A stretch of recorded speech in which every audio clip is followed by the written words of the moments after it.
Hi, everybody. Welcome back to Making Action Happen. I'm Sarah Blackhurst. And I'm Brian McCain. We wanted to have a really great, organic, let's talk about good things discussion today. We've got our good friend Randy Thurston here with us, and Brian, of course, and we're going to talk about some great things that we see happening, especially in Pueblo, that are coming up. But I have to tell you that last night, I moderated the town or the city council candidate forum. And it was great. These guys are great. They all want to give and do a lot of things for the community. I didn't develop the questions, but afterwards we talked about it. But one of the things that I really felt was missing in all of the discussions were all the really great things about Pueblo. And so that made me a little bit sad because I think it could have been that, but then I remember that we were going to have Randy on today and to talk about some of the things that he's working on. Now, Randy used to be on the city council. Correct. Tell us when you were on the city council. I was elected in 2001, started in 2002, and went all the way up until the end of 2009. Okay. So eight years. So 8 years. Uh-huh. And so it's been a little bit, so things have changed a little bit since then. Things have changed and some things haven't changed. Okay. So That's fair. That's fair. That's the best way to describe Pueblo that I've ever heard. Well, and that's the frustrating part because there's things that should have been changing that haven't changed. Yeah. And I remember going back. I was actually out of the country when you first got elected in the military, but then coming back and I was hired by a senator, and then I came back to Pueblo to represent the senator, and then I owned a business down here and stuff. And I remember I didn't have much of an understanding of politics, which was really funny, at least local politics, even though I was working for Washington, D.C. at the time. Totally different out there. Yeah. And I remember going to city council meetings and just being confused as hell as how it worked at the time. And again, I was younger. I was like 23, like just back here. But I do remember that you being on city council. And then later on, I came back to Pueblo again, working for a congressman, and we started interacting again about stuff. And you became, over the years, a strong advocate to improve and make Pueblo better, I guess you could say, correct? Pueblo has the greatest ingredients of any community that I've ever seen, ever. What we don't have is a recipe and a chef. So the improvement is just taking the ingredients and organizing them and really get them out there. Mhm. But again, I told people, we should be the shining star of the state. Yes. I've been back in Washington right after I got elected, and other city council organizations in Colorado were putting us down as Pewtown. Yeah. Oh, I know. I And remember it was like, that. this is just incredible. I mean, you guys don't know what we're about. No. I mean, I never think Pewtown. I never think the stuff that they all want to talk about. Mhm. And they do it out of ignorance and fear, not out of understanding what the dynamics of this community really has as its bones. And at one time in history, Pueblo was the shining city of Colorado. You go back 120 years ago, this was the spot. I think it was here in Silverton, were the two biggest towns. We had a population that rivals our population now over 100 years ago. And then, of course, we had the flood and some other stuff happened, and that seemed to kind of kill our growth off for a while. But Pueblo, original Colorado, Pueblo was the shining star of Colorado. And you're trying to make it that again. Well, and again, and it really is easy to work with Pueblo being the shining star, but the people of Pueblo need to start seeing it the way that is real, not the perception, not with the power players, not the politics, not all of those conversations, not even the media. Mhm. You really need to dig in deep and just say like, wow, I never thought about that. I mean, our 300 days of sunshine, Mhm. we have more water. We have enough water for a population of over 400,000 people. Yes. I'm sorry, who else in the country can say Right. that? Yeah. You look at our I-25 and Highway 50, you look at our golf courses, you look at the libraries, you look at the art center. I mean, I could go on for 10 hours and never even take a breath of all the great things. But what do people talk about? All the Is problems. crime. Well, guess what? Every community has crime. Exactly. It's that New York Times article that gets shared on Facebook every year, the top 10 most violent cities in North America, and Pueblo's, they say Pueblo's number 1 or Yeah, 2, but I'm it's sorry, I don't BS. see it. I don't Yeah, see it's- it, but yeah. that's what they talk about. It's it's- terrible. So I think it was a year or two ago, I was sitting with one of my board members, Chad Borthman, and I was like, and he was just sort of loving Pueblo. We were Yeah. here and he was just, and I was like, oh my gosh, one of my favorite things about you is how much you love Pueblo. Right. And he said, I didn't love Pueblo till I experienced it with Yeah. you because you love it so much and you showed me everything that was great about it. Now I see what you were talking about. But it's that self-perception Right. of what you see and what you choose to see about, and it's really a reflection of how Puebloans and Pueblo think about themselves. So how do you overcome that? Well, I think first is to be a real thinker and not drink the Kool-Aid. When we talked about my being in politics, I would always tell people I don't like politicians. They said, well, Randy, you were a politician. I said, no, I was an elected official. I Right. believe in representing people. Now that's a real thinker. People that run for office, they get elected, they really don't understand that the people are who they need to work for. Mhm. And when I did my radio show after my time on council, I would share, I said, people don't know the truth. Mhm. There's a room that everybody with good intentions, and 95% of people that run for office have good intentions. Absolutely. They walk into this room and it's got a red light and it's got a blue light and it's flashing. And they get sucked in like a vacuum cleaner and they pop out a politician. Yep. All of a sudden, they lose all of common sense in their heart and Right. the commitment to serve people, because now people that are power players and special interests are telling them, this is what you need to do and this is what you need to think. Mhm. And it's totally disruptive. I love leaders. Leaders are not politicians. And if we had a country, a state and local with leadership, things would be different. And what you're talking about, how do you make it different? That's what's going to make the difference. Mhm. Yeah. And I think too that, especially on a national level, the past few years, it's kind of like the statesman that serves the people. It's kind of gone the way of the dodo, if you know what I mean. Right. It's turned. I mean, it's everything right now. It's clickbait.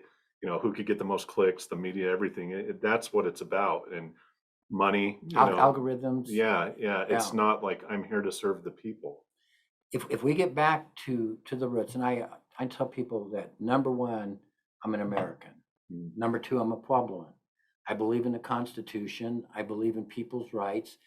And I'm watching it erode. And it comes back that leadership is going to be able to unite this country, this state, and this community.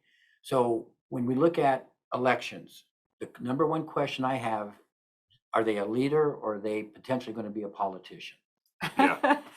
And that should be the question. Yeah. It's yeah. along the line of the thing, exactly what we've been talking about so much is when we look at people who are running for office, who do you serve? Are you serving party or are you serving Colorado? Right. Mhm. And I don't know how to make that just naturally part of your thought process as you're voting for or selecting. Because I think you're right about the drinking the Kool-Aid. It's party line, drink the Kool-Aid, and you have to be extreme on that in order to get anywhere. And you see it even on the micro level of Pueblo, Correct. from everything. You have a project you're working on. Right. And this is kind of fun. The question is, we're half mile off of I-25 with our Mhm. Riverwalk Mhm. and our historic Union Avenue. The question is, why are we not the number one destination for Riverwalks and historic shopping? Great question. Mhm. I mean, why not? Yeah. I mean, what's the problem? People drive up and down on I-25 and what do they see? They see the old steel mill. They hear about how ugly it is and all that kind of stuff. Well, here's the reality. You put some billboards that take pictures of our Riverwalk and you have them coming in and going out. There's 55,000 cars a day drive down Mhm. I-25. And I've been pushing this for longer than you can imagine. And the pushback of not having that happen has been incredible. Just think if 5% of the cars see that billboard of the most beautiful river walk that you've ever seen Mhm. that we have here. Yeah. That's a half mile, a quarter mile off the interstate, off of City Center Drive, easy to get to. 2 seconds. And the people that do get off, they're like, wow, we had no idea. Yeah. Yeah. And look at our sales tax revenue, which all communities that have a good sales tax revenue plan prosper. And those that don't suffer. Sure. There's no reason for us to have been suffering all these years with sales tax revenue when just a simple thing like that, that's not going to cost much money. So do you see billboards that have pictures of the Riverwalk there? I see billboards of Frank Azar all over Pueblo. That's about it. Well, and Frank, I guess you could say he's from Trinidad, and Yeah, he has an yeah. office here, but he doesn't generate the sales tax Yeah. revenue and the success of the businesses that a simple concept like that could do.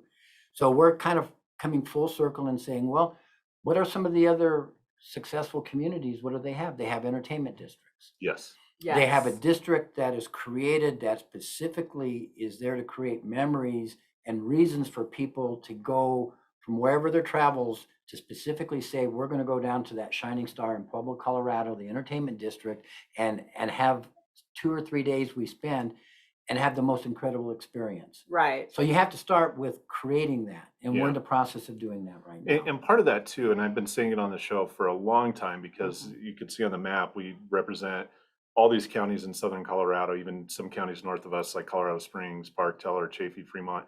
But I look at Pueblo as kind of the hub for southern Colorado. And these counties and these cities and towns, they have a symbiotic relationship with Pueblo.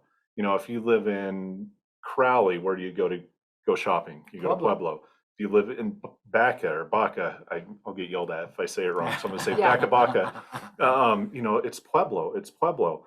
And Pueblo has to take advantage of this and succeed, because that will only spread out to these counties. And I know Trinidad, they're doing something similar right now.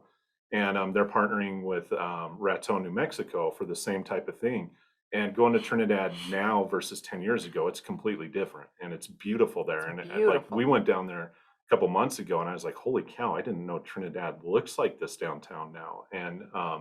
And that's what I wanted to see, and what I've been pushing for Pueblo is we can be that. We can be that for the region. It's not just about Pueblo, it's about the region. It's about the Action 22 area.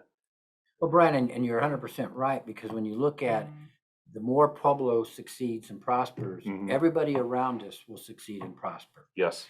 We need to get the respect of up north, because Right. we do have a governor, and he needs to take Pueblo serious. Yeah. He needs to take Southern Colorado serious. And again, politicians look at votes. Yes. So who has the votes is up north, but guess what? Guess who we are? If they would come down and really look at what we're here, and if we unite as Southern Colorado and create the excitement that needs to be, we become indispensable. We Right. become the conversation that everybody's going to be having, but we have to have our leadership or the politicians up there start looking at us in that light. Yeah. So you've been talking about this kind of an entertainment that we are not, because there's wonderful musicians down here in Pueblo Yes. that nobody Absolutely. knows about. I mean, Incredible. they're really, people have no idea the musical Yeah. group that's down here. But not only that, but the arts. So what, I'm gonna ask you two questions. So first of all, the pushback on something simple like a billboard. Uh-huh. What's the pushback been? Well, I'm glad you asked, Sarah, because it's been the past leadership of the chamber. The Okay. Chamber of Commerce feels that they're in charge of the marketing, and they've always wanted to do magazines. They Okay. get nice magazines, pretty pictures and everything, and they get up magazines all over the place. They're missing the point that you've got 55,000 cars a day that Mhm. can stop with a simple thing. And, Right. and God rest his soul, Rod Slyhoff, Right. had been in that position for a long time and was very committed to his perception of the marketing. He and I would go round and round, and I'm saying billboards, and he says magazines, and I said, Rod, what if we're both right, and I'm half right? Yeah. Yeah. So Right. forget 55,000 cars. We only connect with 25,000 cars, and the cost of a billboard's $1,000 a month. I mean, look. That was my next question. Is this an It's- extremely no, out of No. range? In fact, there is a billboard in El Paso County. I think there's at least one in Monument and one down, where you could literally put an advertisement on it with an app on your phone, and you can pay, $200 to have it show up 20 times a month for an hour. Yeah, because then it's an electric. Yeah. Right. Yeah. Yeah. Something like that. Well, and it, on both sides, give plenty of time for people to say something like dog friendly. I mean, how many Yeah. people are driving that have their pets? I mean, simple things can make such a big difference. But Rod, he said, I am committed to the magazines. Yeah. Yeah. And again, he's in charge of the chamber. Sure. The chamber gets $800,000 a year from the city. Mhm. And a simple thing to me, I could never understand where it's at. There's going to be changes now with the chamber, with new Mhm. Right. leadership and all this. So I think that combined with the entertainment district and what we can do that way, the river walk, the popularity, the Chili Fest coming in, a lot of different things that now is really the perfect time to have this conversation. How can we unite as Puebloans to make sure we are that destination? So explain to the listeners what the entertainment district is, how big it will be, what it will encompass, and what's going to happen with it. Well, by definition, entertainment districts could be a maximum of 100 acres. So if we take it to the max, what it would do is it would encompass the river walk. Mhm. It would take all the way to the art center. It would take all the way up to the library. It would take it to 5 and 6, and it would take it to water, the old Alpha Beta plant. Oh yeah, the water tower place. Water Tower, tower yeah. place. I apologize. We Yeah. love Water Tower Yeah, Place. we hold a lot of our meetings there. We Isn't love that them great? so. Yeah. Oh my gosh, that we great? love it. We love it so much. And so all of that then becomes something that we can write our own rules and regs and take it to a higher level. Because what's one thing that everybody wants when they come to communities? They want safety. Yes. Okay. They want to know that the standards of protection for the citizens are higher. Well, we can write our own rules and regs. Now, one of the pushback is most entertainment districts have open container. Hmm. We don't want open container that's 24/7. So let me ask you really quick. So this designation, who decides on if it's designated like that or not? We do, city, The city Yeah. does. So the city can say this is an entertainment district, correct. and what it does is it allows almost like a special district where Yes, you can start to make your own rules for certain things within that that's district. independent of the city. Yeah, well, it's not independent because we're still under their still rules, but we have extra things we can Yeah. put in. So it's a special Yeah, district. so for instance, like the open container thing, because that always gets brought up in playing the devil's advocate. It's like, well, you just want people to walk around with booze downtown. That'd be terrible. Right. yeah. Which I've been advocating that forever, just owning a bar on Union Avenue, just, during B Street, stuff like that. Even the Chili Fest, I don't think it's Chili Fest open container now? It's not, but it would be under Yeah. under this. Because if you notice, they got the tents and they're all locked off that you can go into the beer gardens, Yeah. but yeah. you can't bring the beer out. So Right. what they did with the state fair, basically, but downtown. The state, Right. well, the state fair is open container. Yeah, But it is that's now. just yeah. pretty recent though, right? That I can't answer, I Sarah. think I it don't was know. 3 or 4 years ago Yeah, that so it's they opened it relatively up. recent on that. But it would be similar, and just, the headache of owning a liquor establishment or a restaurant down there. It's like, you want people to sit on the patio on the street, especially now with COVID. You Yeah. want people outside, and the second somebody does, puts a drink over the fence, then the bar or the restaurant is at fault. And I know that the restaurants and bars have been pushing for that for years right now. And not, like you said, not all the time, but during the Chili Fest. Well, if you look at it this way, that on Friday night and Saturday night, you bring in music, entertainment, you have artists come down, you have all of this stuff, and people can walk on the river walk, Right. and they could have a drink in their hand, but it's only from 8 to midnight Yes. Yes. on a Friday and Saturday. And then things like the Chili Fest, Yeah. special events, but Special you events. can't have traffic and open container at the same time. Yeah. So the street would have to be totally shut off like it is for the Chili Mhm. Fest. And you have higher security. Revenue that gets generated now Mhm. gives us higher security. One of the things that's so important for us in the entertainment district is to have cameras Oh, Yes. yeah. and license plate readers. Yeah. Oh, okay. Now, people don't realize that we as a community, if we get cameras and license plate readers with people coming into this community, the bad people with bad intentions won't want to come here. Right. So we're Yeah. actually I'm going to be meeting with the mayor's office Monday to promote using some of the ARPA money to get cameras and readers in this area. And then I would say extend it out, Yeah. because we don't have to be sitting back and just say, well, it is what it is. And other communities that are being very proactive, they're doing these types of things. And when I had the bar down there, I put up cameras outside that film the street, and we had a graffiti problem. That was, 2010-ish, 2011. If you remember, that was the bad graffiti problem Mhm. Right. when they were breaking windows, breaking into places. And it was really interesting in the course of 6 months after I put those cameras up on my establishment that filmed the street, when this would pop up, and then I started turning it over to, say, the DA's office or the police, Yeah. it went away like that. Yeah. It's- And Brian, that is so important, because graffiti and broken windows, if you look at communities like Mhm. Miami Yeah. that have gone downhill, they haven't put energy to make sure those things don't happen. And the bad guys, they're looking for weak areas. Right. And if you have broken windows and graffiti, guess what it says? Nobody cares. Nobody cares. That's So the- we can get in there and break in and nobody cares. What is that, the broken window theory, that if you have a community where there's broken windows and they're not fixed, then crime just increases? So in this entertainment district, one of the things we'd like to write in is that immediately, if there's graffiti or broken windows, those get fixed immediately. Right. Now, if you noticed on Union Avenue, somebody had put in green graffiti about the homeless being 4 blocks away from the Riverwalk. Mhm. And I purposely talked to some people in leadership, or actually politicians, because leaders Mhm. would have jumped on it. Yeah, And it was there for months, and now it's cleaned off. But it's like, how ridiculous is to let people come into this community and see that, when it's a simple fix. Yeah. Simple fix is something where leadership will do it quick, and you're not going to have the extension of the problems that exist if you sit there and ignore it. and my conservative Republican friends will get mad at me for this, but another big one is, properties that just sit vacant. There's properties downtown on Union that have been vacant for 20 years right now. There's the building a block up the street, and there has to be some accountability for that. And unfortunately, there's not in Pueblo right now. There's not, but a fix for this, Brian, is that you have a vacant building tax. Mhm.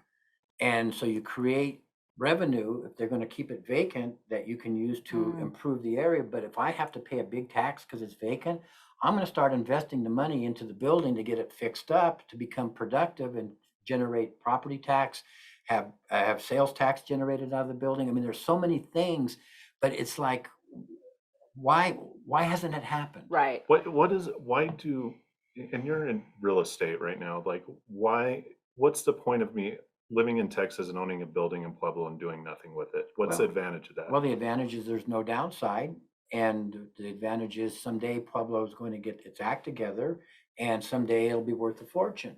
Well, we want you to help participate in Pueblo getting its act together, and we're going to motivate you. If you want to pay us a fee, a tax, however you want to call it, to leave your building vacant, that's fine. And every year it goes up. Right. So make a decision. Do you want to be part of the solution or part of the problem? I'm sorry, that's the only way that you're going to get the attention when it hits financially. It's kind of like the scooters that are down there. Mhm. The scooters are a great idea, but they're breaking rules right and left. Mhm. They're going fast. They're going on the Riverwalk and On they're- Highway 50. On Highway 50. Yeah. And the simple thing is they're all credit card generated. So the solution is, if you cross into the Riverwalk, which is not allowed for the scooters, you cross an invisible fence, and all of a sudden your credit card gets charged a $50 penalty. Hmm.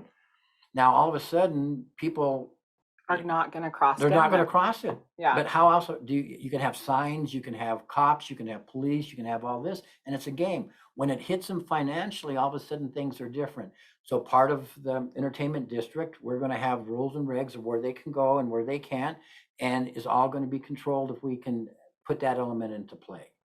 So the entertainment district itself has the ability to create ideas and solutions that we've been waiting for politicians to do, that now we can do, and I think it will really kind of share throughout the community.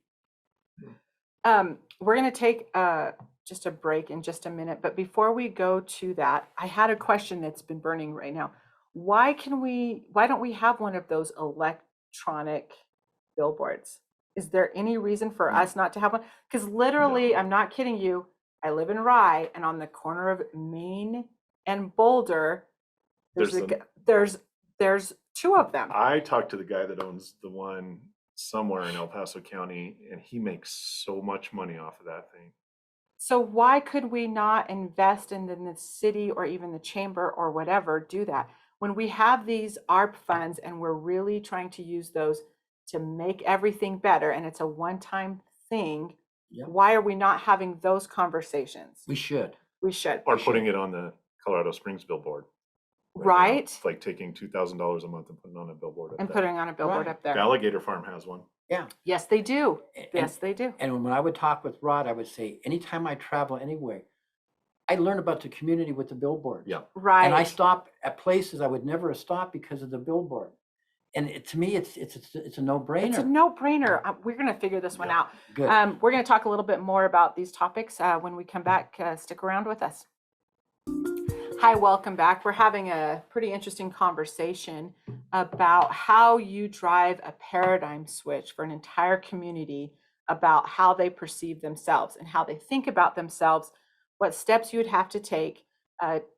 Pueblo is a gem that nobody knows about unless you love it and see it through the lens of the way we see Pueblo. So we were talking about small and simple steps that we could take in order to just elevate the entire community and by extension, the entire region. So let's talk a little bit more about this entertainment district. What's it going to cost to turn that into an entertainment district? Well, it's interesting. It's not really going to cost any money. What it does is there'll be money generated in that entertainment district that can then be used for security, higher level security, used for cameras, used for marketing for all of this. And then it also becomes an entertainment district. Sure. So when you look at the musicians and the artists, that we have incredible musicians and artists here in Mhm. Pueblo, and have that part of the showcase. We talked a little bit about the billboards. So on the billboards, you have electronic billboards where you have the picture of the Riverwalk, which itself is just going to Oh, create. Yeah. And then you have a rolling second part of it that has all of the great things, which I call the shining stars or the gems of Pueblo. I mean, if I went on and named gems, it would take 4 hours, and I Yeah. wouldn't even Oh, be I half. agree. And the gems that we have, nobody knows about. The Center for American Values. Yep. Oh, I love it. You know, I'm on their advisory board, and I can tell you this: there's only one other place in the whole world that you can have what you have here, and it's in the Pentagon. Yep. People that come here, they're just in shock. It's Yep. like, oh my God, I had no idea. Well, the reason you didn't have an idea, how many people don't have an idea that if they knew about it would be stopping here and now talking to the whole world about what a great place Pueblo, Colorado is. You know, and Matt Albright runs that, and he's Yeah. a good friend of ours. And I tell him all the time, every time I go down there, you cannot go down there and not have an emotional, spiritual experience walking in those doors. And it's precious. It's open to the public, and we don't advertise it.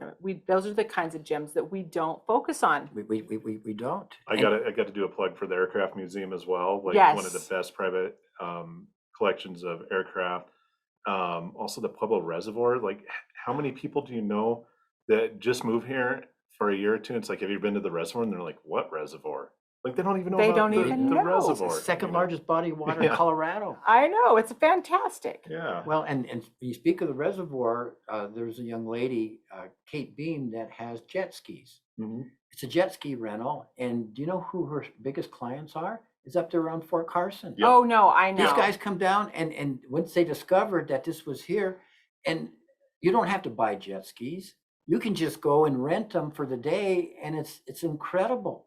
Below the dam are gold medal waters. Yeah. The river below the dam is gold medal waters. Yeah, I always joke with my friend. We like to go fishing, and I'm like, dude, I could go 5 minutes from my house and go fishing. He's Gold like, medal let's go water. up to the mountains. I'm like, no, it's like go up the street.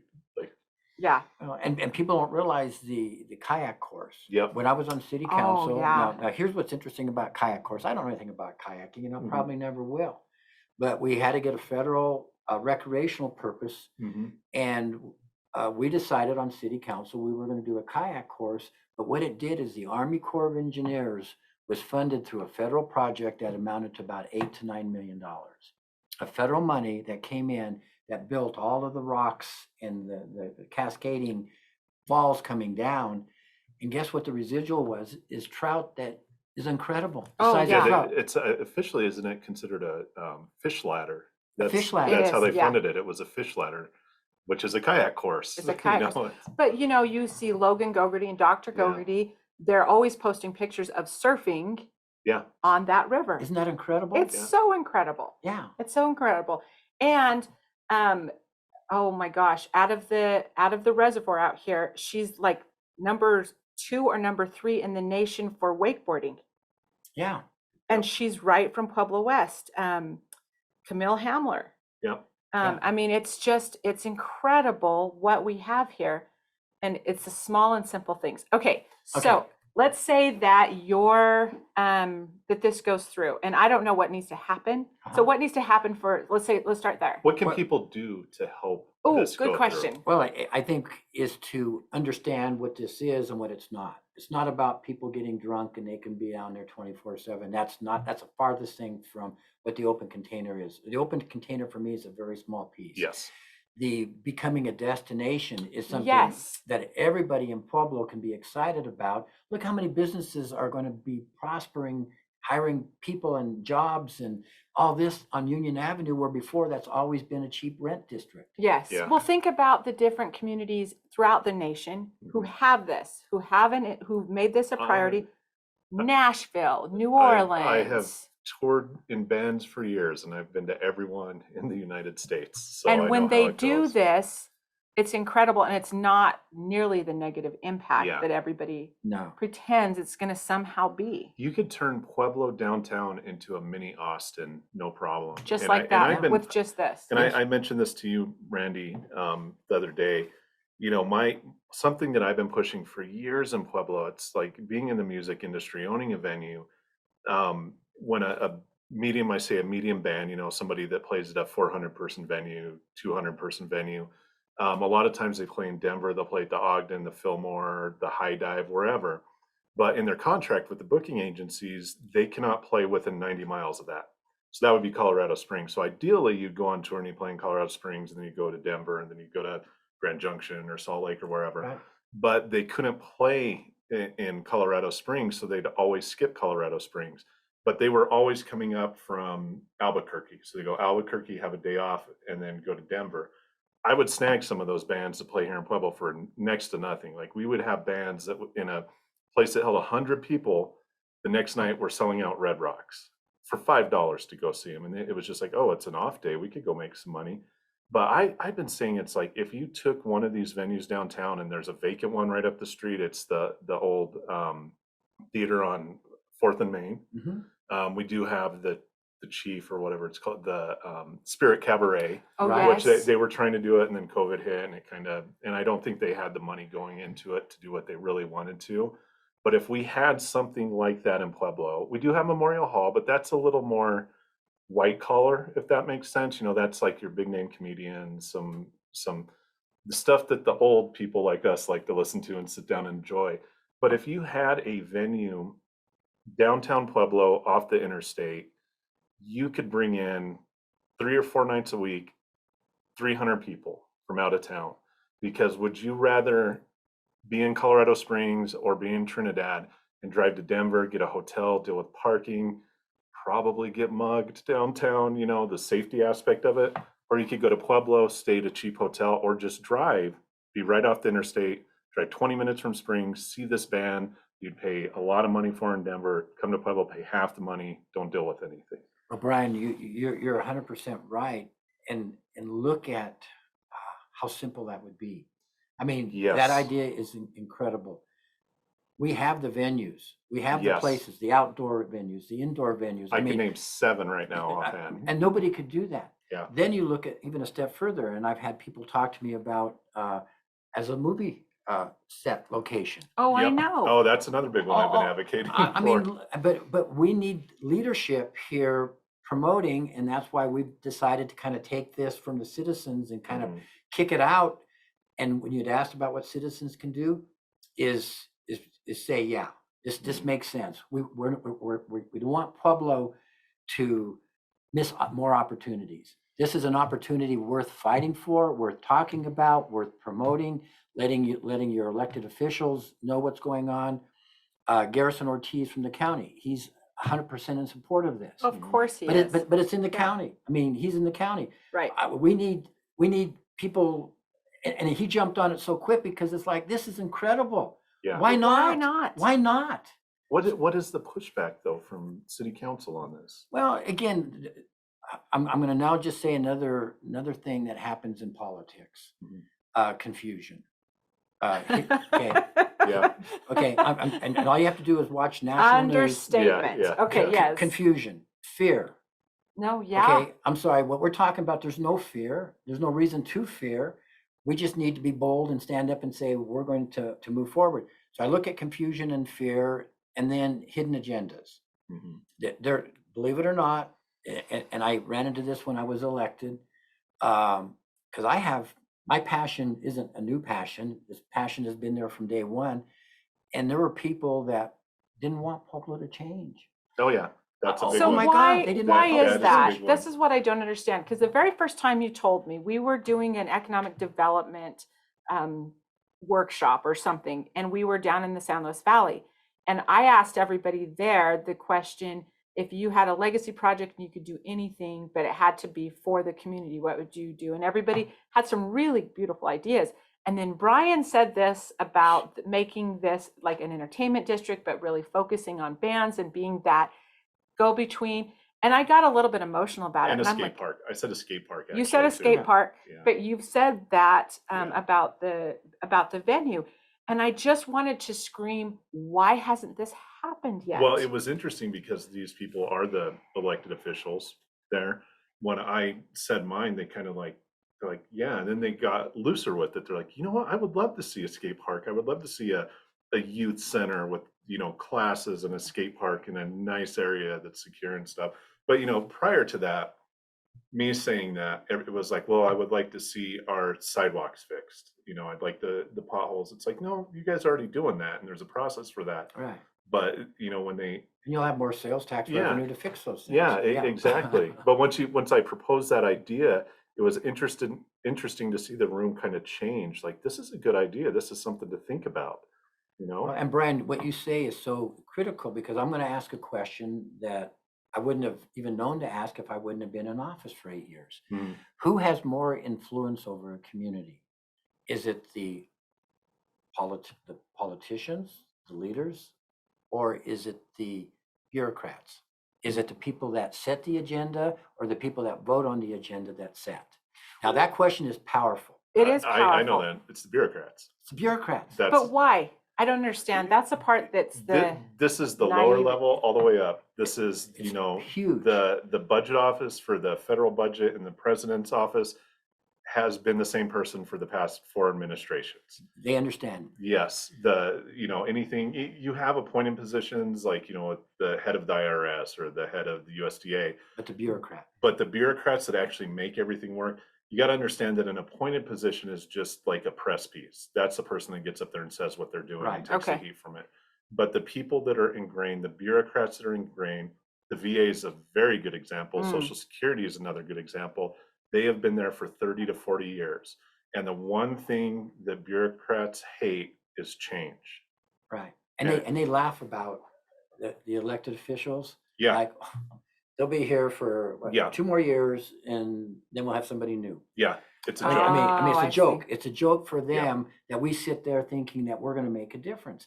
Now, that also then becomes for the bureaucrats when they set the agenda, whether you have city attorneys, you have city managers, you have all these people that set the agenda, and then the elected officials or the politicians, they vote on it, and they think that that's where it's at.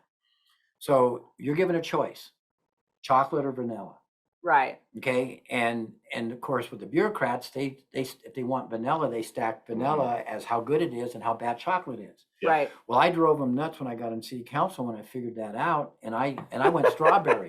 Yeah. Yeah. Strawberry is the solutions of where Wow. things can happen, but it takes leadership to do that, because now the power players and the hidden agendas and everything, they hate you because now you've thrown a wrinkle into their power that nobody knew about, that kept everything exactly the way it's Yeah. been.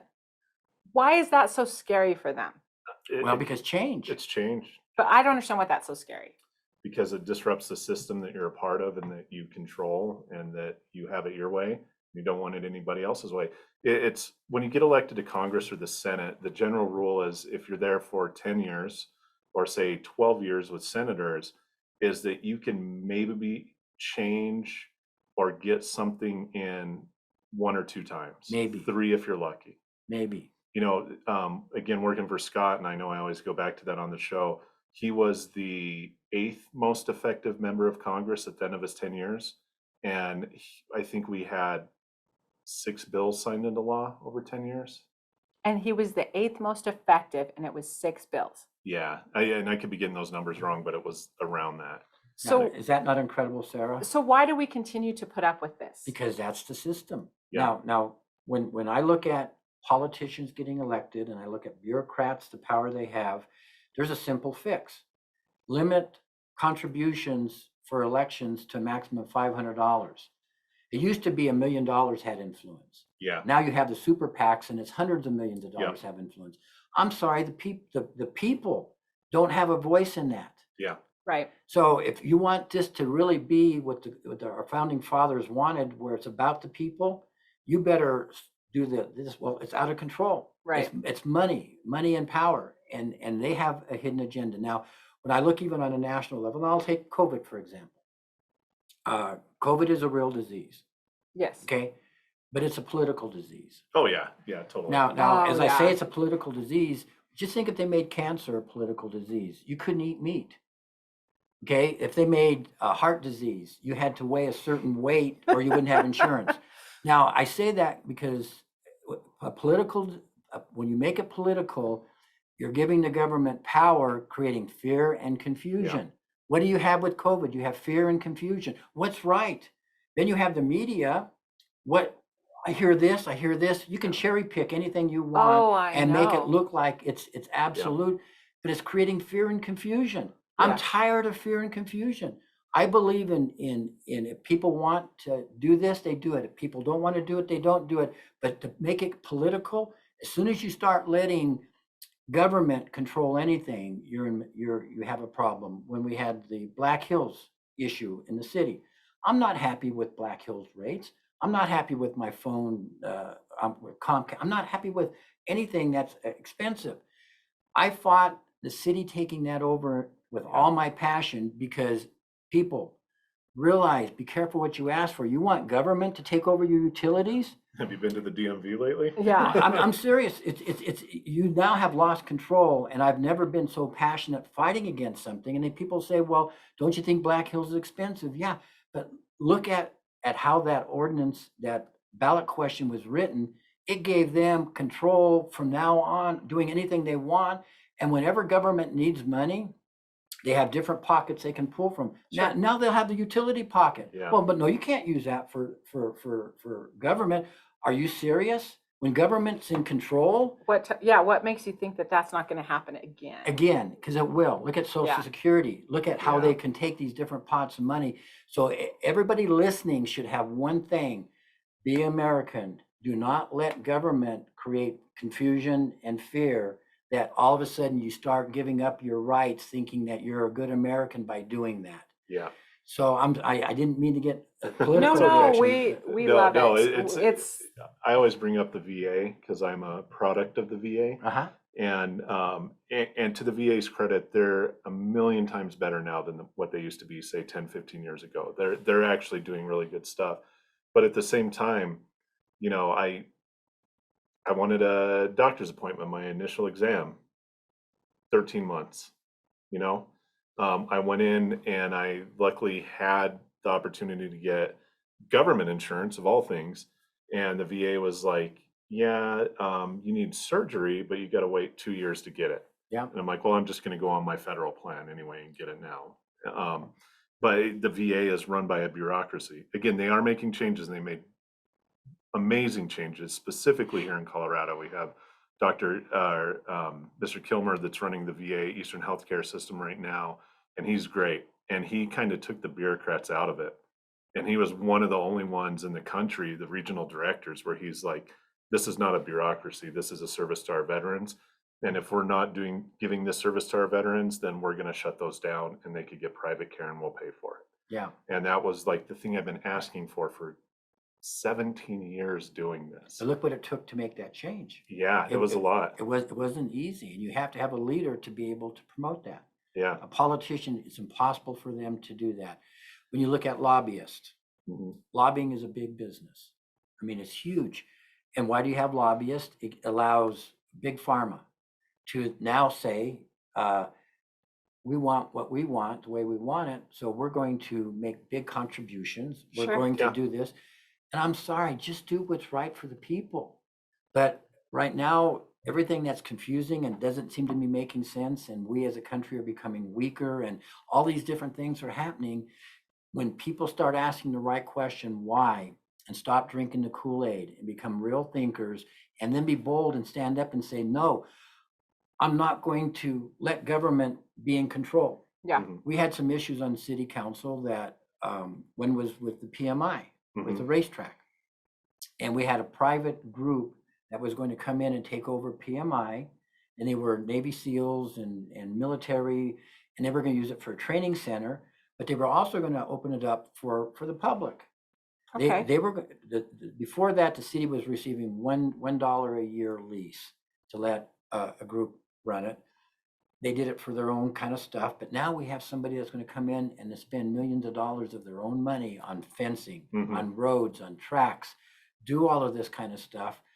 And the local people that were involved said, no, we want to keep in control. And I said, be careful what you want by having it become a city enterprise, Right. because now the city takes the lead and control it. And I said, the government can give it, and the government Yep. quickly will take Sure. it away. And I tried to talk to them, and they were so angry. It was like, no, this is ours. And I said, please do not let it become a city enterprise. So the vote went 4-3, making it a city enterprise. Mhm. And what's happened with it since then? Well, Yep. and we were promised by a councilwoman that said it will not cost the taxpayers any money for that to happen. And I called her out on it. It was right before my eighth year was ending. I said, Vera, you're not honest with that. That's not the case. Yeah. It's going to cost money. Well, immediately we had $700,000 that was appropriated to go to keep the airport with the secure area, because we had what's the airline that goes to Las Vegas? Oh, I can't remember. Yeah, Yeah. but we had that going, flying there, but that was a requirement that they do that. Immediately, 700,000 that we had set aside was taken to go into the PMI. Now I'm not in office anymore. My 8 years are up, and I'm sitting here watching this thing unfold. By the time the city finally pulled the plug on it, $3 million Oh my Wow. Lanta. went into that. Now, here's what then happened is the people that were all excited, they lost everything, because now they didn't have Yeah. the city enterprise. The government gave and then they took away. If they would have had this other group, it would have been one of the top sites here Yeah. in Colorado. So when people think because government's here to help, they're not. And governments change every time there's an election. There's all these different dynamics. You want free market to be the deciding factor and make decisions based off of that. Yeah. Yeah. Do you think that the reason that we habitually put up with this, even though we all know that that's the case and the things that you Mhm. just described, do you think that we hold on to that because we don't think we deserve better? No, I honestly think it's because we don't want to think about it. And then America is one of the few countries, not so much right now and over history, but average, we trust our government in America, right? Right. And so I think the mentality is they have our best interests and they're going to help us. But you go back to what was it? Income tax was initially introduced to pay for World War II, and it was going to be temporary, but it's still here. Yeah. Stuff like that. And I'm not getting on the mask argument either or, but there's mandates coming from COVID, and it's like it's only temporary, and we've seen how that's gone, where it's not Right. temporary, and that's government. No matter how you feel about it, you'd be for it or against it. But there's never been an organized government that has basically implemented a mandate or taken away rights, you could say that, or however you want to word it, that gave them back. It's Never. never happened And in the history of the world. And money has always increased. Yes. Oh, yeah. It wasn't like one year the budget was lower. It never happens. Yeah. It's a beast that you can't feed enough, and that's why having government taking utilities is devastating. I say it's like the dragon in the cave, right? So a dragon lives in a cave and it eats gold and jewels, and it hoards gold and jewels, and that's basically the government. It just wants more. It wants more and more and more.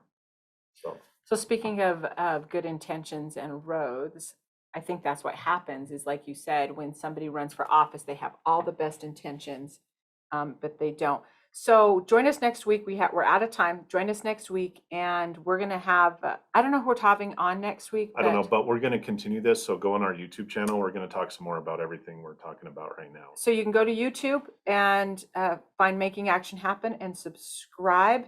And we're going to look for some more information about the upcoming annual meeting that is October 15th and 16th. We will talk to you guys next week. So let's take a second and talk a little bit. Let's go back to what needs to happen for an entertainment district. Well, city council has already had a work session about it. The mayor has indicated that he supports it. Mark Aliff from the council kind of took the lead at that work session, saying this is a good thing. So once they want another work session, Okay. which again, I was asked to speak at the first work session, but one of the things I'm sure you guys already realize, I talk a lot. And So do we. And so I thought Bart from the planning and zoning, very, very, very good young man, that I wanted for him to really have the conversation with him. So I just kind of introduced him. Oh, yeah. And they really wanted me to say more instead of just kind of like putting it into a box and say, okay, Bart, take it. And he did a phenomenal job, phenomenal. So I guess my question, if I was sitting in that room, I would be asking, what's the big holdup? It's politics. Yeah. It's politics. Now, Don Banner's also involved, and Don is willing to write the things. We've been meeting, like yesterday, we met with the Captain Taylor at the police department, and Megan in the security there on the Riverwalk. Yeah. And so we're moving along those lines, and so so the pieces are already kind of forming. Okay. But the full piece will happen once we say, okay, yes, we are a district, and now let's write what that means. What would be the time frame of that coming about if they approve it? It should be no longer than 60 days. I think right now the Chili Fest is where the energy is going to be. They have to get over that first. And then after that, and if you look at like the Chili Fest, just imagine us being like New Orleans and having huge street events every month. Yeah. Every month. And we can label it whatever we want. Yeah. We could create something that's never been created before. A genuine destination. Yes. True destination. For all these people, like I keep going around, like I know I'm beating a dead horse saying this again, but it's like all these counties around us, like you don't want to drive to Denver, or Colorado Springs from Los Animas. Yeah, you don't need to. Yeah. Well, and I think that it's expensive to go when up you there, ask, too. so you think about it this way, when you say, we're going to have a night out, everybody else, the rest of these guys they'll go to Pueblo. Yeah. And we might go to Springs or to Denver for a night out, but we really hope that in sort of this paradigm switch that I think is happening is that they own that Pueblo is going to be, it already is the economic hub for this entire region. Right. I think I don't know how much thought or how cognizant that a city council, county commissioners, I know that Garrison is, but I don't know how cognizant they are of this regional impact that Pueblo has. And that bothers me. But for and kind of defending them too, like going back to the bureaucracy of it, it's a machine and it's hard to change the machine. So once you're in, you're focused on the things that they've always been focused on, and it's hard to think outside of the machine. And I always say think outside of the box, but government is a machine and a bureaucracy is the big part of that machine. You're just a little cog in it. And it's really hard to get outside of that because you go in, as you know, you sit down for your first day at city council and you're going through this and you're like, holy cow, there's a lot I have to worry about. And what you go in saying like, I'm gonna fix the police problems, or, like, I'm gonna fund the police, or I'm gonna make sure the roads and bridges are fixed over here. And then you go in, you're like, holy cow, there's like 300 things that I gotta concentrate on before I can even get to what I that. said I wanna Right. do. Do you guys want some insight on some of the big issues that happened Sure. in the early 2000s? Sure. Yeah, I'm Uh, curious about this, okay. because I was gone for a while and then I came back and saw the change. So let's look at the two big issues was the smoking issue and the water issue, the Okay. IGA. So Yep. those were huge. Those were earth-shaking Yeah. changes. Yeah. So I'm going to give some insight that you would only know from being in the inside. Cool. And what the public thinks and what the public knows, they have no clue. Yeah. I've always been about transparency and accountability, and that's why I did the talk radio show after I got off of city council for a year, because it allows what's happening now. Yeah. Right. So let's look at the smoking issue. Mhm. Dr. Bartecki, very, very smart, well-respected doctor. He talked to me about his concerns with the smoking, and he says, Randy, if people choose to smoke, it's a choice, and I honor that. But how about all of the waitresses and the workers and everybody that has Yeah. to sit there and suck in, Right. because they're just trying to make a living. And he had a valid point. And so one thing that I've always did on city council, I would never take a stand until it came to pushing the button. Mhm. Because as you know, new information comes in, you think you know this, Yes. and then now it's here. And some good people on council currently that I've had a chance to talk to, I told him, don't make a decision so quick, because he's been on the side of, like, with Black Hills being terrible, Yeah. not realizing until that. I said, just learn as much as you can Right. before you make a decision. So in doing this, here's where we're at. It was a 3-3 vote, and nobody knew where I stood. Okay. I had a lobbyist call me on Wednesday. The vote's going to be Monday. And the lobbyist was a very popular Wally Steely lobbyist that was there for the tobacco company, and he did his job great. He sat there and talked about everything except for the issue. So Wally Stilley was on the tobacco side of Yes. it? Wow. Yeah, he was on I the, wouldn't think that. well, Lasavio, Concilias, Tom Jagger. There were a lot of very powerful people that was on Yeah. the side of the smoking issue. So at the very end, he says, "Oh, by the way, Randy," he says, what do you think about the smoking issue?" And I said, "Well, I was talking to Carl Bartecki, and he makes some good points." And he says, "Yeah, Carl's a great doctor and all that." That's all that was said. Very next day, I get a call from Bob Rawlings in the newspaper. Now, this Yeah, I've got a lot of calls from him over the years. well, he was very engaged, Yeah. and he took his position owning the newspaper very strongly, and Yeah. he cared about Pueblo, but he cared about Pueblo as Bob Rawlings Yes. saw Pueblo Yes. Sure. with his agenda, and he knew he had power, because nobody goes against a newspaper, because what they say about buying ink by the barrels or Yeah. whatever. I never worried about that, because I was elected by the people, and I never cared about a popularity contest. Sure. I'm going to fight for Sure. people. So Bob has this conversation with me, and he says, "Well, Randy, I understand that Carl Bartecki was somebody that you have some respect for." I said, "Absolutely." He says, "Guess what?" He said, "I talked to Carl 2 weeks ago, and Carl has changed his mind, thinking that the compromise is a much better way." And I said, "Really?" I said, "That's surprising. Yeah. I'm really surprised about that."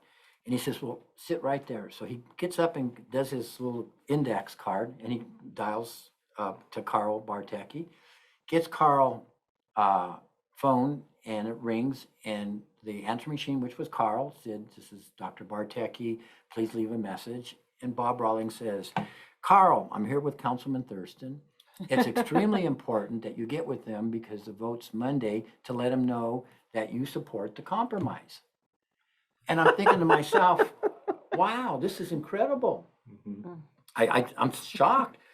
And so my exact comment was, if Dr. Bartecki feels that this is good, he says, I said I would consider it, because I never committed until I pushed the Right. button. Yeah. I would consider it. Well, within minutes, he had a reporter in his office interviewing me, and I said that because of this change, I would consider it. So the headlines came out the next day, Councilman Thurston supports the compromise. Yep. Oh, my Totally. word. Totally, Yeah. totally. Now, Yeah. now, talk about a fate of history, because here's what then happened. Friday, Saturday, Sunday, and Monday, I had hundreds of calls. Oh, my Anytime I Lanta. ran somebody in the street, they said, Randy, why do you support this compromise? I mean, I'm talking about the people of Pueblo. Yeah. I mean, I'm talking about something huge. And I'm thinking to myself, I'm so glad to be hearing from everybody, because now I work for the people. Yeah. And I get it, what they want. So now, fast forward it to Monday night. But Bill Sova, he's the one that carried that. And when I first heard that from Bill, it was important that we become a non-smoking community in his eyes. And I said, now, Bill, I'm going to say, you're going to split this community in half, because health is a right, and and commerce is a right. And be telling businesses what to do and how to do it, and the health and all this, you're taking two major rights and plowing them together, and it's going to be an explosion.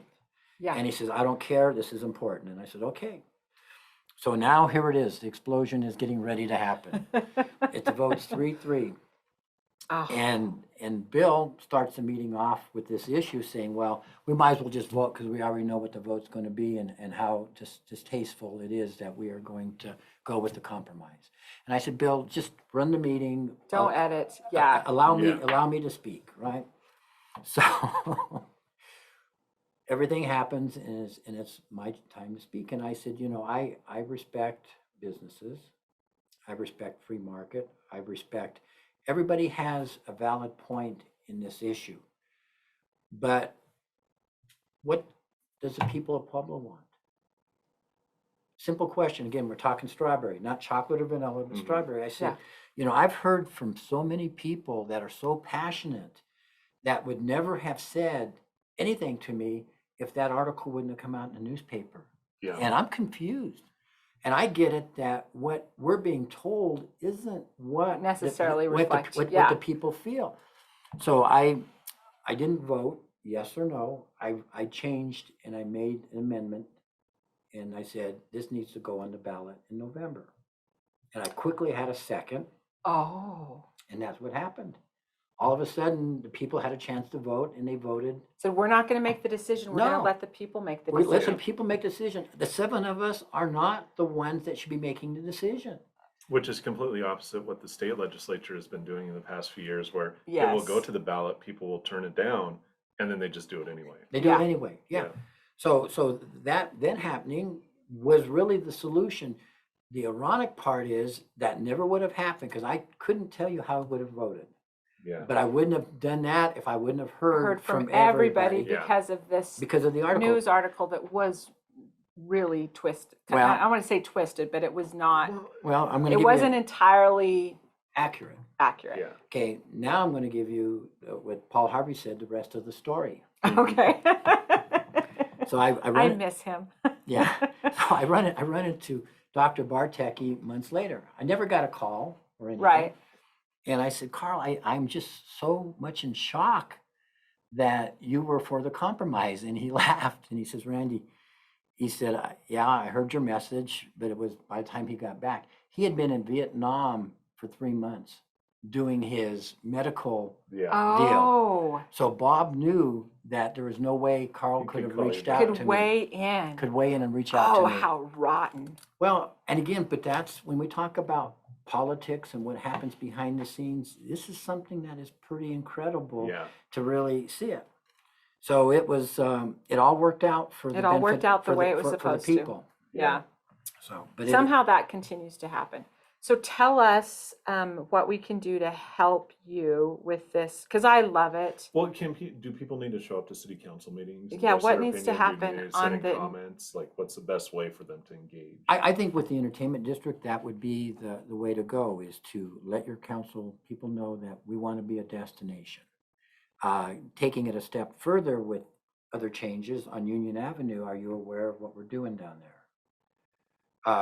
We're taking some of the 1A money, and Yeah. this is with 100% with Garrison's Oh, support. yeah.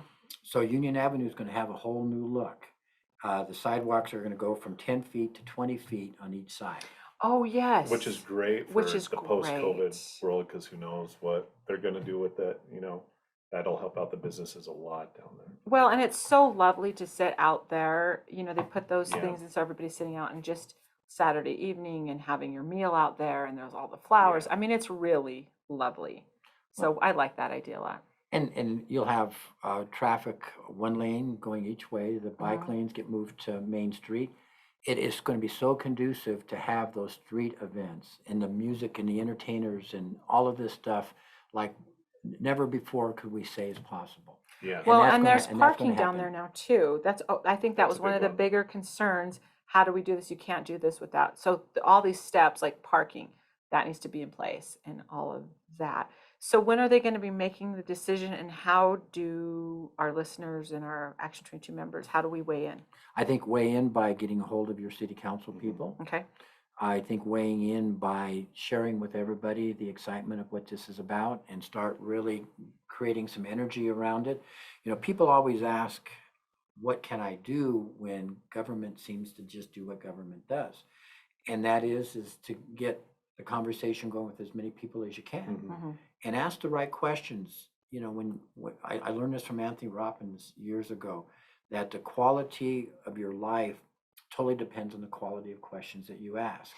And that's why I will never drink Kool-Aid, because that's not part of the question. Sure. How can you do it? What's the best possible result? And what do you need to have a conversation with this person before it happens?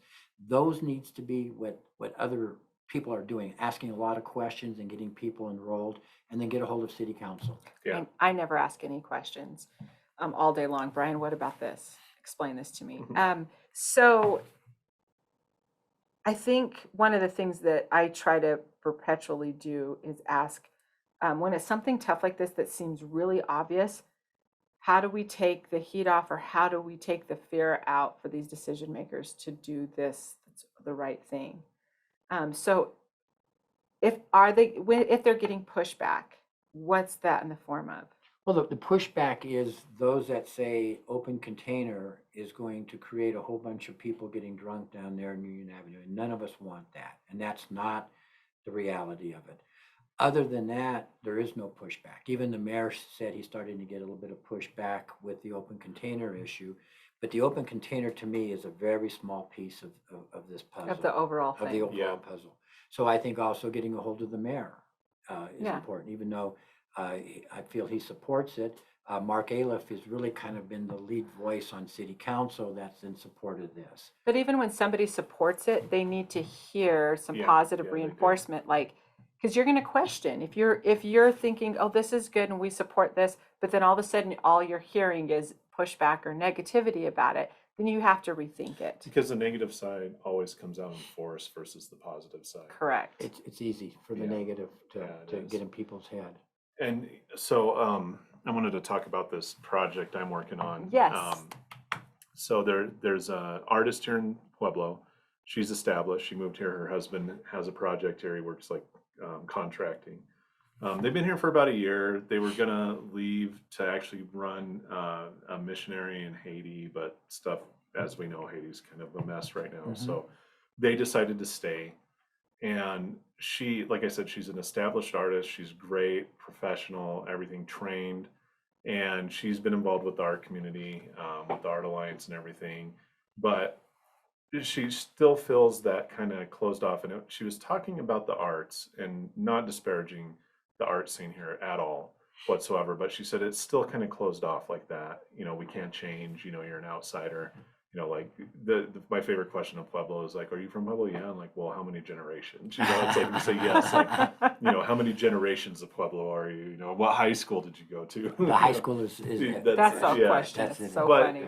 but she approached me and she wants to do this at Water Tower Place. She's been talking to some people there, and I'm going to talk to them as well. And we're going to put on a legitimate professional art show, like a gallery exhibit that you would see at, New York City or, anywhere like that, Paris. And it's going to be Pueblo centric, an insider and outsider view of Pueblo. And as we were working through this yesterday, meeting with her, I have a lot of friends that have never been to Pueblo, like working in DC and Denver and like, the Western Slope. The one thing that anybody says about Pueblo, it's like, I've never really stopped there. I just drive through. It's kind of brown and ugly. I see the Right. steel mill and The stacks. yeah, and that's about it.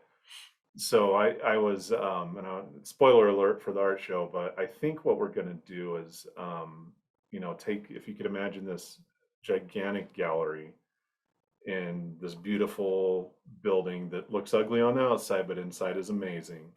Um, and it goes with that theme. So like as you go into the room, on the outside you have brown rust colors. It's all like non-figurative art. It's just like paintings and splashes and stuff of the brown and blurry and stuff. But as you go through the art show and you go more towards the center, and we'll set it up that there's walls, so you kind of have to explore. Again, going back to Pueblo, you got to find these diamonds around it. The more you go in, the more colorful, beautiful, and figurative it gets. I love it. And that's what it'd be. And it would be her being an outsider and me being an insider from Pueblo. It would be our take on Pueblo. I love it. I love it. That's very unique, and it's Yeah. definitely going to resonate. And Most people, we've talked a lot about that you've owned businesses and that you're a musician, but most people don't understand that Brian really is an artist. I didn't know that. That's what I Yeah, went to people don't school know that for, about, yeah. that was his, Yeah. he had a full ride scholarship for that. yeah, And so he really does this, and I'm thrilled to see him getting back into, it's making him go back to that. yeah, it is. And she's been on me, like texting me constantly today. It's only been a day, but I really like that. That abstract, the outside. If you just drive through Pueblo, it is brown and you see stuff that doesn't look appealing. But hey, you go in, you find the Riverwalk, you find the aircraft Inside, museum. inside. That could be a theme for all of this. The entertainment district. Yeah. Is come It see the could. And come see that's- the inside. Come of see Pueblo. this. And Inside. The that's inside why, of Pueblo, that's yeah. why I was thinking about you doing it, like we could really tie that into this, like post the Absolutely. entertainment district starting or pre, like this is what we have to offer. I Yeah. want to know what it's going to cost to get an electric billboard, People have money, they could do it. but how much does it cost? Well, I'm gonna go another direction. The city council gives the chamber $800,000 a year. Okay. I guarantee you that you could get electronic billboard, state of the art, for less than $20,000. Mhm. So as we're talking about this one-time money that is to develop, to come back, to rebuild back better, this needs to be, why isn't this on the list Yeah. for discussion? Should be.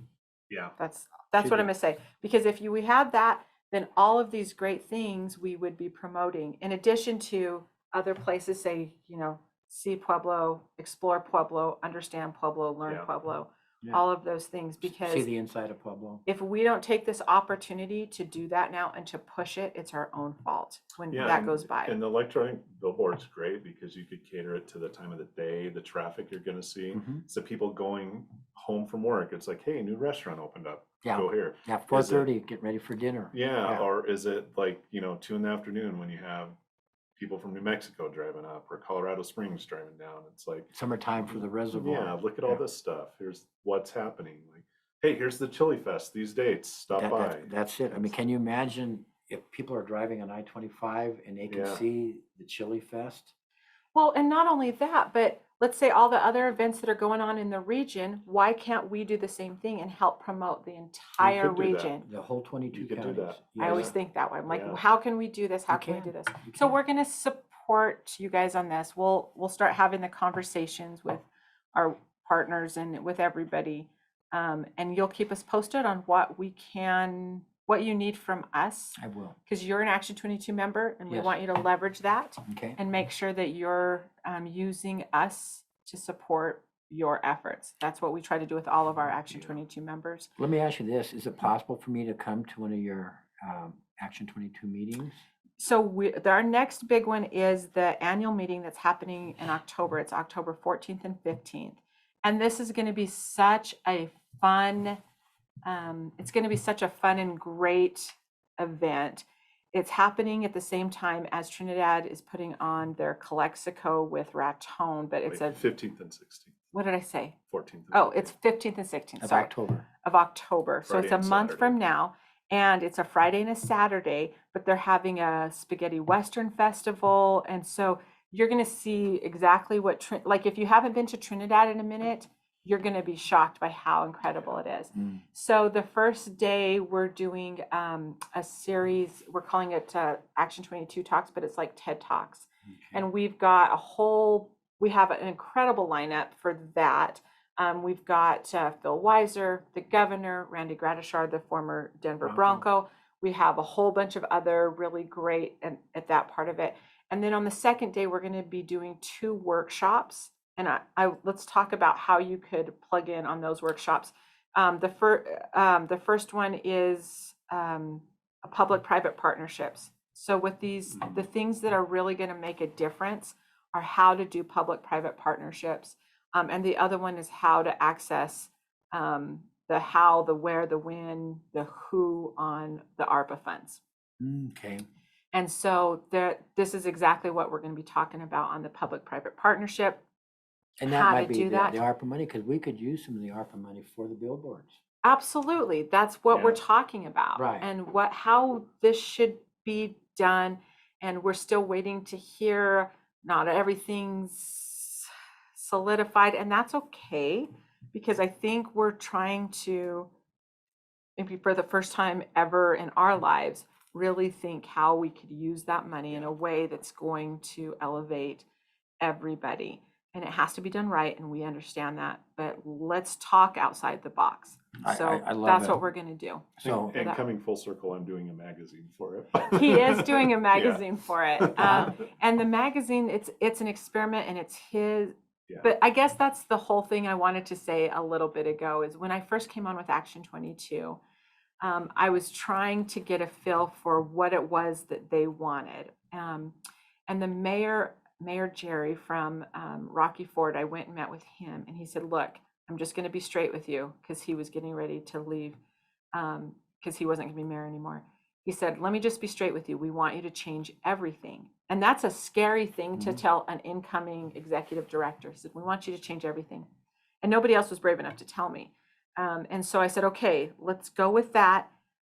But what this group of, and my board, the Action 22 board of directors, are some of the best people I know.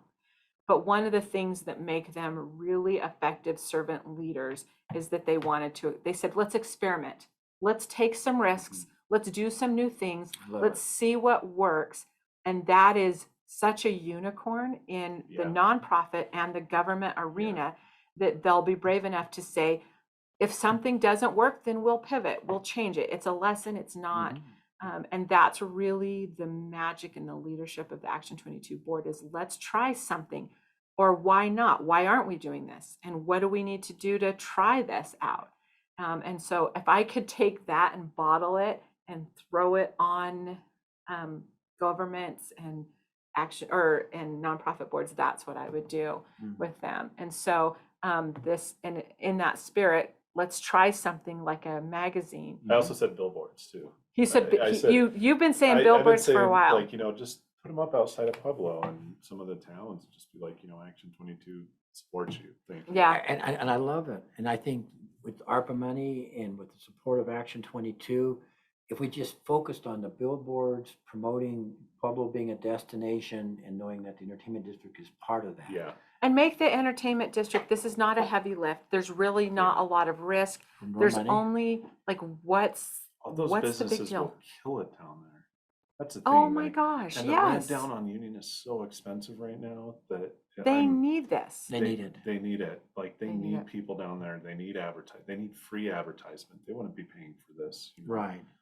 Maybe eventually, but Well, but again, the entertainment district itself will generate Yeah. revenue with the people that benefit from it that way, just like with the, say, the Chili Fest. that kept us alive. How- That was the only thing that kept us alive. Yeah, how Yeah. much money do you think the Chili Fest generates? I have no idea. I mean, 100,000, I would 200,000 say, people? yeah. And $3, is it $3 or $4? It's more this year. I think it's like 5 or 10 or Okay. something. So just say $4 from the past, 100,000, 200,000, Yeah. all the vendors, all the beer is donated, Yeah. all of this. Just take for an example of what that would generate. Yeah. And all of this then becomes the marketing for the entertainment district, which is all of it, which then also promotes all the gyms of Pueblo. Yeah. Every gym of Pueblo gets a plug. And we deserve it. We Pueblo deserve it. deserves Yeah, this. yeah, I know. There's no reason. Anybody who stands in the way, you've got to question them. That's it. Like, what exactly do you gain by keeping everybody down? Well, I was on I'm a vice president for the United Veterans Coalition for Colorado. It's like the big, it's all the Legion, VFW and stuff. And we were going over events coming up where they can get the word out because the UVC is kind of rebranding too as a resource and going through this as well. I was like, well, we can do some stuff at the Chili Fest. And they're like, what's that? Like they didn't even know. Yeah. And it's not just people in Denver, it's people from around here. Yeah. No, again, and there's no reason for us to be the best kept secret Yeah. anymore. And the gyms that we have, again, unfortunately, whether it's the Aircraft Museum or Oh my the gosh, Reservoir yeah. or, even PBR. Mm-hmm. Oh, that's another one. Yeah. The PBR, I mean, just to kind of give you a little background, is Randy Bernard, phenomenal guy. Yeah. Absolutely incredible. He works for Garth Brooks now. Oh, He lives with Garth Brooks in Nashville. Yeah. I love Garth Brooks so much. Yeah. Well, and that's a success story for Pueblo in Yeah. itself. Oh, it is. I was there. You were there. I was there. I Yeah, remember you that were concert. 4 or 5 years old. I was not. But yes. Yeah, I was 3 or 4. But no, that night when he was at the fair, I was there. And he was on the little stage, right? He was on the little stage. stage. Yeah. No, he was on the little stage. Little stage. And I was there. We've always done the fair. And so I was there with my bestie, and we were walking around, and I was wearing this "Can't Touch This" t-shirt, which MC Hammer, right? So Yeah. I had a "Can't Touch This" t-shirt. Well, her mom and dad, we'd gone with them, and we were running around. We were, being naughty little girls and wandering around, and we'd run out of money. So we walk back over, and that whole, that amphitheater, and there were so many people. So I'm walking around waiting for him to play, we were trying to find her mom and dad to get some more money. Yeah. And I was getting booed because I was wearing a "Can't Touch This" t-shirt. Ah, And I had no idea who Garth Brooks was. Yeah. So we found him, we kind of ran around, and we came back, and we were all sitting there, or we were kind of sitting, we were out of money and everything was closing down. It was kind of late, but we were sort of outside because they were so full. And he does the dance. He does the dance. And I was like sitting there in my "Can't Touch This" t-shirt Oh. with just sobbing. And Oh. I was in love with Garth Brooks. Yeah. I mean, we were so bad about this that it was insane. We did the yearbook. We were on the yearbook staff, so we did the yearbook the next year, and it was, we were Rye T-Bolt, so it was The Thunder Rolls was the name of Oh, it. The I mean, Thunder we were Rolls. not kidding about how much we love Garth Brooks. And to Oh. this day, we are not kidding about how much we love Garth Brooks. Yeah. So yeah, we were there. Well, with Randy, he's the one that was the brainchild behind 13 or 14 professional bull riders. Yes. He pulled it together because Yeah. they were always part of the the rodeo. Yeah. But it was like everybody goes, again, no disrespect to rodeo. We but love them, yes. The conversation was that the bull riders is what people go to see. Yes. Yeah. So when they broke away, they were in Springs, but Mhm. they wanted to become world known Yeah. as the PBR. Right. And when they came to us about making this their world headquarters, there was a lot of controversy about Yeah. that. 'Cause And they were going to go to Reno. Wasn't that the original spot? Yeah. they were going to Yeah. go someplace else. It was a huge get. It was a huge gap, but here's where the problem is to get half-cent sales tax, you have to bring the primary jobs. Right. Yeah. Now, most of the people in Springs had no interest in Yeah. moving to Pueblo. So when I met with Randy, and again, same thing, it was one of those, what's the right thing to do? And I asked Randy, I said, how can we utilize this being the world headquarters of the PPR, the professional bull riders, be something that will generate activity and jobs and things coming to Pueblo? And the answer is that you promote Pueblo, Colorado on every event you go, Mhm. anywhere in Yep. the world, as being our The home. headquarters, The yeah. world headquarters is in Pueblo, Colorado. Yeah. Now, in my mind, I was not a tech guy. I didn't understand about all the websites and how Pueblo is presented out there. So I was pretty excited that that was something they agreed to do. Yeah. So it was probably 2 months after that I actually Googled Pueblo, Colorado, and it was like, oh my God, I screwed up.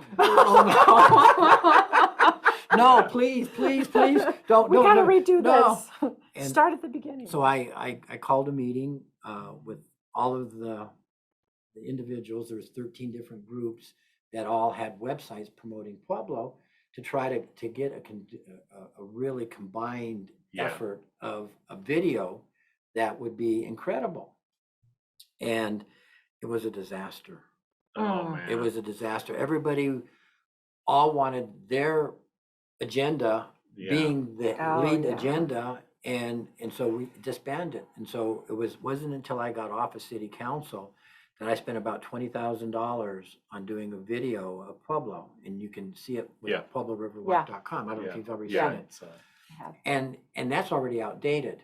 Right. But to me, that was the video that people anywhere in the world could see and say, Yeah. like, wow, this is incredible. yeah. So the long story short, that was the deal. And then of course they sold to a big corporation out of New York, and then Yeah. they sold another to another and whatever. And we've been really further removed away from that initial connection and the real motivation of them promoting Pueblo, Colorado as the world headquarters. Because look at McDonald's for the Super Bowl. Yeah. They spend millions of dollars for 30 seconds. Right. And if we could get the whole world knowing about Pueblo, Colorado, where they go and see a video, it's way more than a lot of jobs can do by Yeah. bringing in. Well, and this pisses me off too.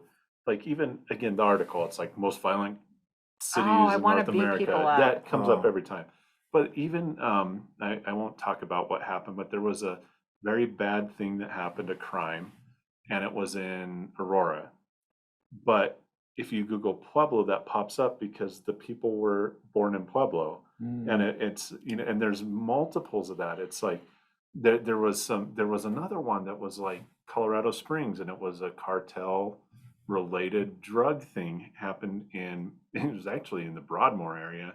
But when you look at it and you Google Pueblo, that comes up because somebody had an address in Pueblo.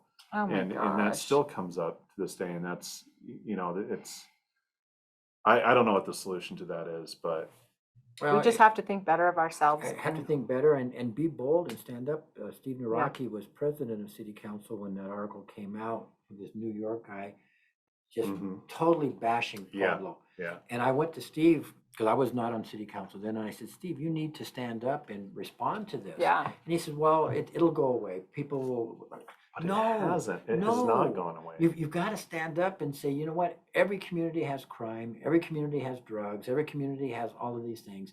Yeah. But they don't have what we have. Yeah. Look what we have. You can't make this stuff up. I mean, we're Yeah. incredible. Well, we're gonna have to wrap it up. All right. Because have another meeting that I'm blowing them off for. I'm not blowing them off, but I have to take care of this other meeting. Randy, thanks so much Yeah, for coming thank you. on. Let's talk a little bit more about how you could plug in and help have this conversation, because I think a lot of our communities and a lot of our community leaders around need to have some tangible thing that they can say, if we did this small thing, it's something we could do right now. It's something we could do with ARPA funds that would benefit. Those are the kinds of solutions that these guys need to have. Yeah. Yesterday, it was really, I was honored to be asked to moderate, and I really loved it. But what I heard yesterday was Here's It's all the negative. problems, It's here's all negative. the things, da da Yeah. da. And I really wish, especially when I said specifically what would strengthen Pueblo's economy. I so wish that you'd been sitting there and say, Yeah. you could do this, you could do this, you could do Yeah. this, and you could do it right now, and it would happen. That quick. Yeah. And that's exactly what you're talking Well, about. and then also like, not to go back on me for this art show thing, like our idea is to change the Pueblo perspective through art, which is Yes. so ironic And I because love I that idea. started with art and then I was a And you're government circling bureaucrat back. for, 17 years. Yeah. And now it's like, I think that what I'm gonna do with this is going to influence that perspective and way of thinking in Pueblo as much or more so than what I've been doing for 17 years. Well, Brian, with your concept of the outside perspective and the inside perspective is genius. Yeah, I mean, if you can just see the outside perspective of what the world thinks and then see the inside of what it really is, I mean, what better way of articulating the truth? yeah, So I am so excited about that. I Yeah. think that'll be huge. And as far as with the 22 counties in Action 22, I've always, from the day I was in city council, felt if we can unite everybody in Southern Colorado, we can now start having all Yes. of us prosper to a Yes. higher level. And I I'm agree. 100% in whatever I can do on that. Well, we're going to lean on you for that, and we lean on all of our members, and they lean on us, and we're just finding that the more that we promote them and what they're doing, and say use us to do whatever it is you do, we've almost doubled. Have we doubled our membership this year? And it's because this is the tax that we're taking, and it's incredibly powerful, and we know that because of a lot of static that we're getting, that we're being highly effective, and it's because people are screaming and saying, you need to do this, you need to do that. And so it's sort of the knocks you get when you know that you're doing the job right. And so Well, this is the best spent money to be a member of this, which reminds me, Well, thank can I you. give you my credit card to renew my membership? Yes, I don't know if you're due yet, but we'll make that I don't think I'm happen. due yet, but I got my Yeah. credit card here now, so. Okay. All right. Well, let's All get right. you registered for the annual meeting. How about we Okay, do that? let's Okay. do that. All All right, right, thanks, Sarah, guys. thank you so much. Thank you. Brian, Thank thank you. you.